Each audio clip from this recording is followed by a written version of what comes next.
Welcome to the AI for Career Success video overview by Curt Robbins, where we help you get smarter than your competition. Today, we're going to examine an insightful article by Reza Moaiandin. It's titled, AI-Generated Content Isn't the Problem, Your Strategy Is, and it was published in Search Engine Journal on January 6, 2026.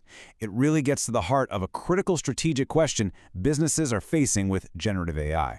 Moaiandin starts with this very seductive, but he argues very dangerous question. You know, it's a question a lot of organizations are asking themselves right now, especially when they're facing some pretty significant budgetary pressures. So here's how we're going to break down Moaiandin's argument.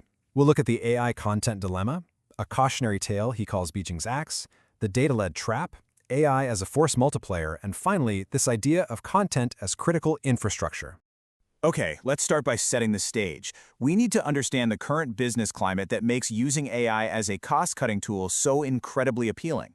Moaiandin points to some Gartner data that really tells the story. Marketing budgets have been falling steadily, from 11% of company revenue back in 2020 down to just 7.7% today. That kind of pressure creates a powerful incentive for what he calls cost transformation. And this pressure has really pushed companies into one of two camps. Moaiandin argues both of these approaches are dangerously wrong. You've got the all-in on AI crowd slashing their content teams, and then you have those who avoid AI completely out of fear. To really illustrate the danger of this purely cost-driven approach, Moaiandin uses this fantastic historical analogy that really frames his entire argument. This quote really sets the stage perfectly for the story of Dr. Richard Beeching. He was tasked with restructuring British railways back in the 1960s, and his plan became infamous as the Beeching Axe.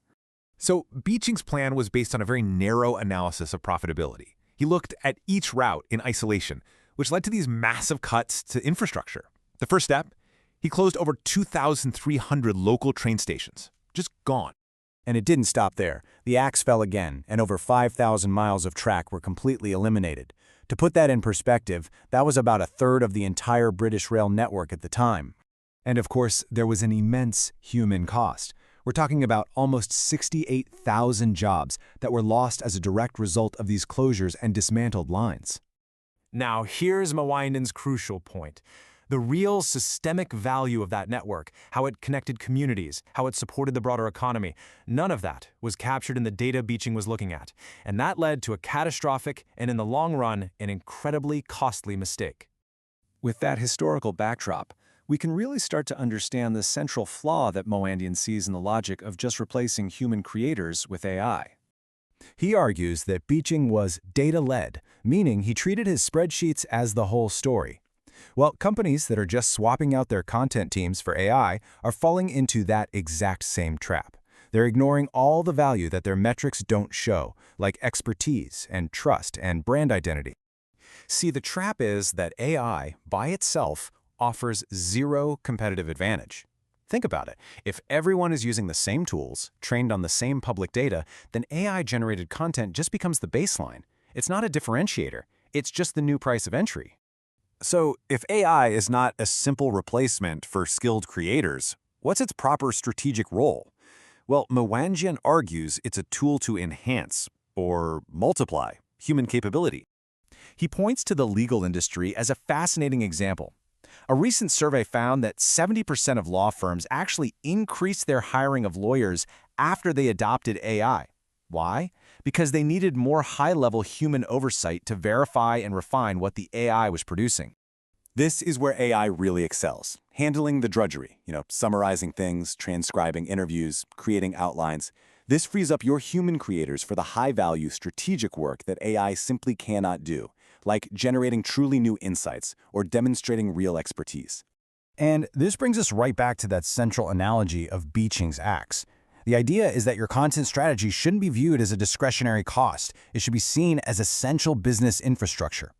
Moaiandin argues that cutting your skilled creators is just like dismantling those railway lines. You're eroding the connective tissue, the authority, the trust, the nuance that really anchors your brand's long-term performance, especially now, in an era where being cited by AI is so important.